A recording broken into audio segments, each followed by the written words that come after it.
Hey family, this is day 73 of our Reading Through the Bible Together in a Year series. Today we're hitting Judges, or Shofatim, I like to give you the Hebrew. Judges chapters 12 through 15. They're a little bit shorter chapters so we can get through a little bit more.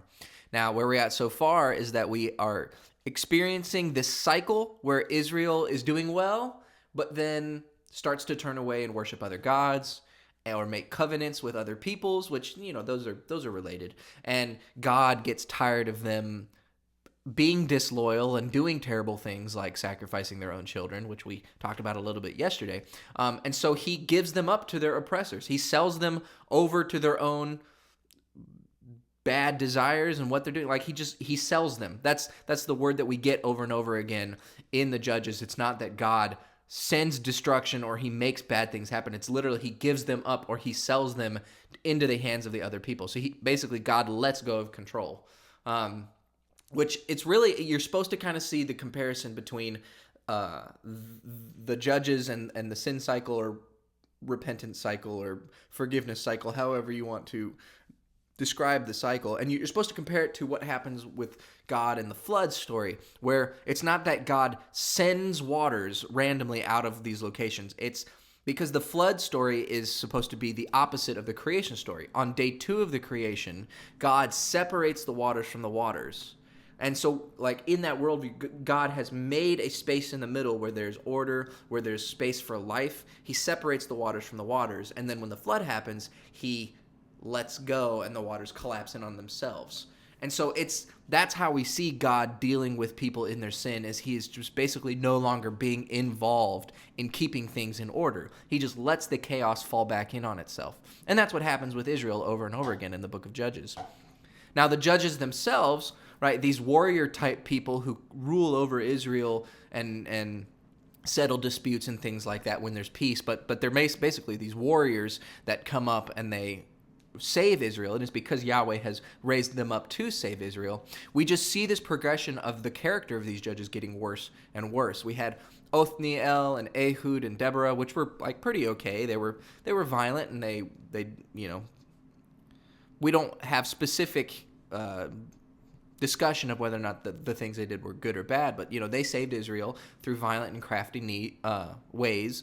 And then it starts to get worse with somebody like Gideon, who at first shows great trust in Yahweh, but then is vengeful and erects a statue for Israel to worship. And then we have Jephthah, which we just started talking about yesterday, where he makes this vow to God that he'll sacrifice something from his house if Yahweh helps him with his victory, and he ends up having to sacrifice his own daughter because he made a vow to Yahweh, and clearly the vow to Yahweh is more important than how Yahweh feels about child sacrifice. So Jephthah doesn't even know God's character anymore, and that's where we're at today. Jephthah is still the judge, and we're going to see what is the beginning of Israel and its own civil war and how they're attacking each other. So let's see how it plays out today.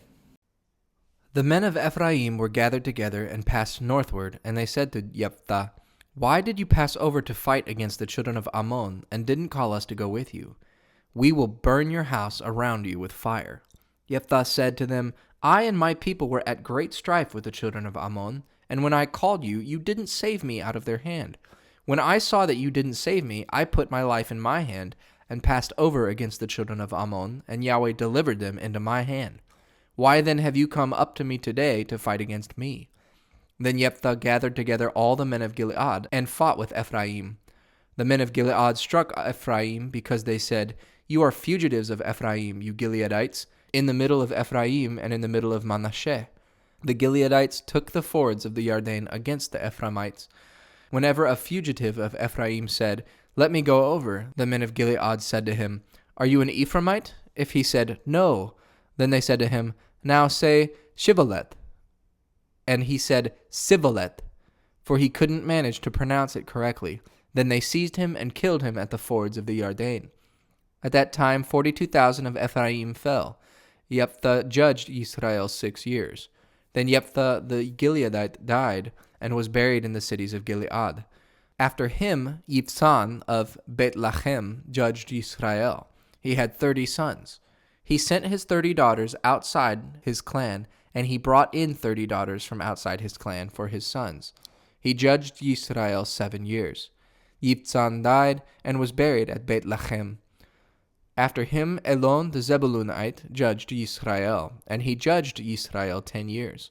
Elon the Zebulunite died and was buried in Ayalon in the land of Zebulun. After him, Avdon the son of Hillel the Piratonite judged Yisrael. He had 40 sons and 30 sons who rode on 70 donkey colts. He judged Yisrael 8 years. Avdon the son of Hillel the Piratonite died and was buried at Piraton in the land of Ephraim in the hill country of the Amalekites. The children of Israel again did that which was evil in Yahweh's sight, and Yahweh delivered them into the hand of the Philistines 40 years. There was a certain man of Zorah of the family of the Danites, whose name was Manoach, and his wife was barren and childless. Yahweh's angel appeared to the woman and said to her, "See now, you are barren and childless, but you shall conceive and bear a son. Now therefore please be wary, and drink no wine nor strong drink, and don't eat any unclean thing, for behold, you shall conceive and give birth to a son. No razor shall come on his head, for the child shall be a Nazarite to God from the womb. He shall begin to save Israel out of the hand of the Philistines." Then the woman came and told her husband, saying, "A man of God came to me, and his face was like the face of the angel of God, very awesome. I didn't ask him where he was from, neither did he tell me his name. But he said to me, Behold, you shall conceive and bear a son, and now drink no wine nor strong drink. Don't eat any unclean thing, for the child shall be a Nazarite to God, from the womb to the day of his death." Then Manoach entreated Yahweh and said, "O Lord, please let the man of God whom you sent come again to us, and teach us what we should do to the child who shall be born." God listened to the voice of Manoach, and the angel of God came again to the woman as she sat in the field. But Manoach, her husband, wasn't with her. The woman hurried and ran, and told her husband, saying to him, "Behold, the man who came to me that day has appeared to me." Manoach arose and followed his wife, and came to the man, and said to him, "Are you the man who spoke to my wife?" He said, "I am." Manoach said, "Now let your words happen. What shall the child's way of life and mission be?" Yahweh's angel said to Manoach, "Of all that I said to the woman, let her be wary. She may not eat of anything that comes of the vine, neither let her drink wine or strong drink, nor eat any unclean thing. Let her observe all that I commanded her." Manoach said to Yahweh's angel, "Please stay with us, that we may make a young goat ready for you." Yahweh's angel said to Manoach, "Though you detain me, I won't eat your bread. If you will prepare a burnt offering, you must offer it to Yahweh." For Manoach didn't know that he was a Yahweh's angel. Manoach said to Yahweh's angel, "What is your name, that when your words happen, we may honor you?" Yahweh's angel said to him, "Why do you ask about my name, since it is incomprehensible?" So Manoach took the young goat with the meal offering and offered it on the rock to Yahweh. Then the angel did an amazing thing as Manoach and his wife watched. For when the flame went up toward the sky from off the altar, Yahweh's angel ascended in the flame of the altar. Manoach and his wife watched, and they fell on their faces to the ground. But Yahweh's angel didn't appear to Manoach or to his wife any more. Then Manoach knew that he was Yahweh's angel. Manoach said to his wife, "We shall surely die, because we have seen God." But his wife said to him, "If Yahweh were pleased to kill us, he wouldn't have received a burnt offering and a meal offering at our hand, and he wouldn't have shown us all these things, nor would he have told us such things as these at this time." The woman bore a son and named him Shimshon. The child grew, and Yahweh blessed him. Yahweh's spirit began to move him in Machane Dan between Zorah and Eshtaol. Shimshon went down to Timnah and saw a woman in Timnah of the daughters of the Philistines. He came up and told his father and his mother, saying, "I have seen a woman in Timnah of the daughters of the Philistines. Now therefore get her for me as my wife." And then his father and his mother said to him, "Isn't there a woman among your brothers, daughters, or among all my people, that you go to take a wife of the uncircumcised Philistines?" Shimshon said to his father, "Get her for me, for she pleases me well." But his father and his mother didn't know that it was of Yahweh, for he sought an occasion against the Philistines. Now at that time the Philistines ruled over Israel. Then Shimshon went down to Timnah with his father and his mother, and came to the vineyards of Timnah. And behold, a young lion roared at him. Yahweh's spirit came mightily on him, and he tore him as he would have torn a young goat with his bare hands. But he didn't tell his father or his mother what he had done. He went down and talked with the woman, and she pleased Shimshon well. After a while he returned to take her, and he went over to see the carcass of the lion. And behold, there was a swarm of bees in the body of the lion, and honey. He took it into his hands, and went on, eating as he went. He came to his father and his mother, and gave to them. And they ate, but he didn't tell them that he had taken the honey out of the lion's body. His father went down to the woman, and Shimshon made a feast there, for the young men used to do so. When they saw him, they brought 30 companions to be with him. Shimshon said to them, "Let me tell you a riddle now. If you can tell me the answer within the 7 days of the feast, and find it out, then I will give you 30 linen garments and 30 changes of clothing. But if you can't tell me the answer, then you shall give me 30 linens of garments and 30 changes of clothing." They said to him, "Tell us your riddle, that we may hear it." He said to them, "Out of the eater came out food. Out of the strong came out sweetness." They couldn't in 3 days declare the riddle. On the 7th day they said to Shimshon's wife, "Entice your husband, that he may declare to us the riddle, lest we burn you and your father's house with fire. Have you called us to impoverish us? Isn't that so?" Shimshon's wife wept before him and said, "You just hate me, and you don't love me. You've told a riddle to the children of my people, and haven't told it to me." He said to her, "Behold, I haven't told my father or my mother, so why should I tell you?" She wept before him the 7 days while the feast lasted, and on the 7th day he told her, because she pressed him severely. And she told the riddle to the children of her people. The men of the city said to him on the 7th day before the sun went down, "What is sweeter than honey? What is stronger than a lion?" He said to them, "If you hadn't plowed with my heifer, you wouldn't have found out my riddle." Yahweh's Spirit came mightily on him, and he went down to Eshkelon and struck 30 men of them. He took their plunder, then gave the changes of clothing to those who declared the riddle. His anger burned, and he went up to his father's house. But Shimshon's wife was given to his companion, who had been his friend. But after a while, in the time of wheat harvest, Shimshon visited his wife with a young goat. He said, "I will go into my wife's room." But her father wouldn't allow him to go in. Her father said, "I most certainly thought that you utterly hated her. Therefore I gave her to your companion. Isn't her younger sister more beautiful than she? Please take her instead." Shimshon said to them, "This time I will be blameless in the case of the Philistines when I harm them." Shimshon went and caught 300 foxes, and took torches and turned tail to tail, and put a torch in the middle between every 2 tails. When he had set the torches on fire, he let them go into the standing grain of the Philistines, and burned up both the shocks and the standing grain, and also the olive groves. Then the Philistines said, "Who has done this?" They said, "Shimshon, the son-in-law of the Timnite, because he has taken his wife and given her to his companion." The Philistines came up and burned her and her father with fire. Shimshon said to them, "If you behave like this, surely I will take revenge on you, and after that I will cease." He struck them hip and thigh with a great slaughter, and he went down and lived in the cave of Etam's rock.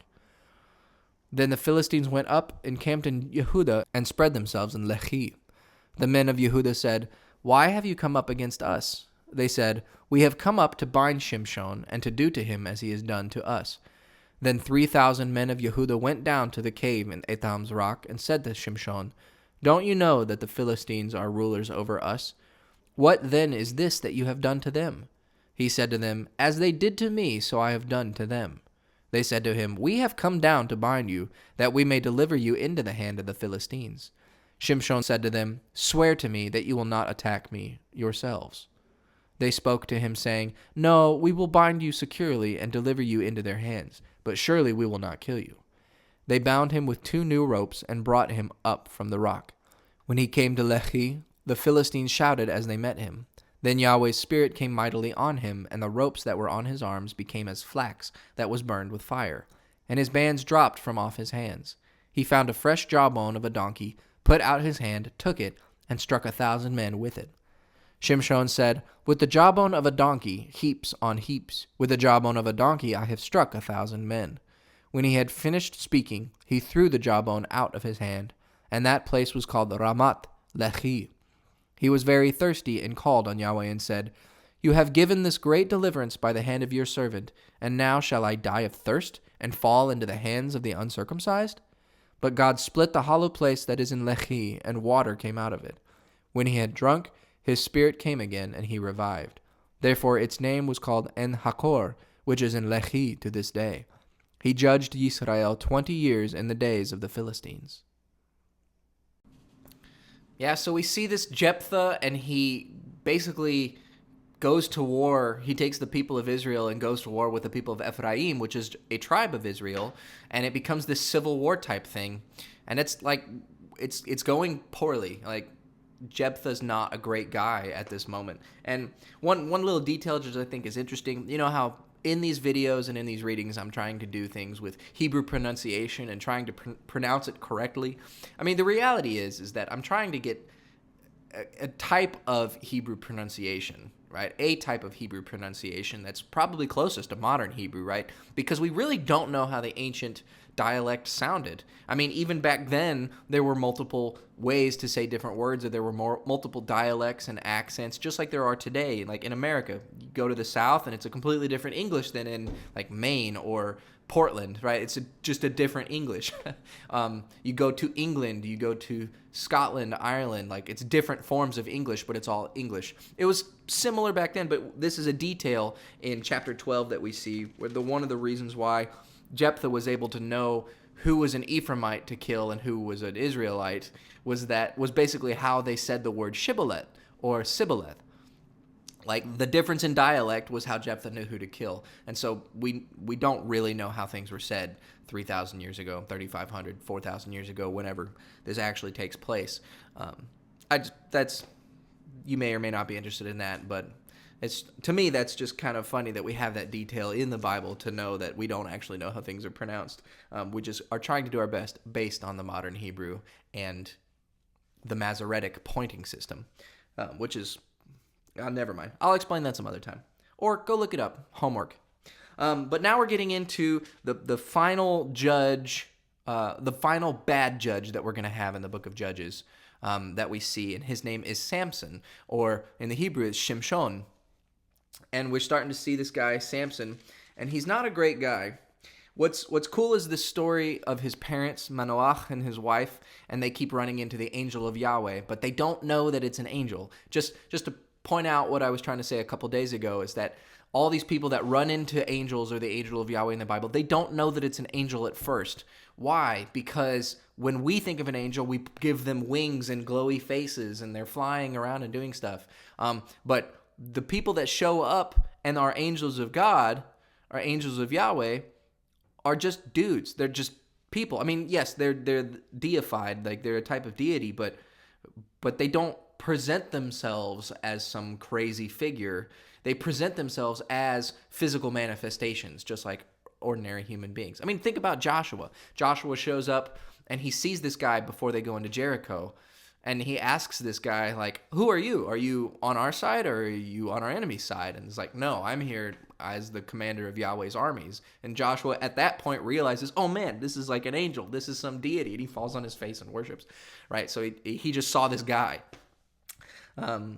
It's important for us to get the distinction, because we totally have in our minds, when we naturally just think angel, we just think this heavenly being with wings and swords and flying around, and angels versus demons. Like, that's where we go to in our mind. But that's just not the Old Testament biblical perspective on what an angel really is. And it's good to remind ourselves of that.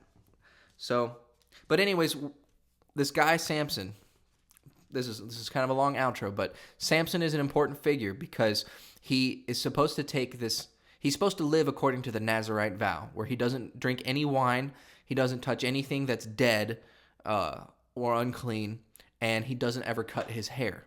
And so far in the story, all that Samson does is whatever he wants, right? He kills the lion, and then he eats the honey out of the lion, right? So that's unclean, that's not kosher, that's disgusting, that's against the Nazirite vow. I mean, he's getting plastered, hanging out with the Philistines, he's sleeping with whoever he wants to, really, but he's trying to get a wife outside of Israel and that kind of thing, which we're told that little story.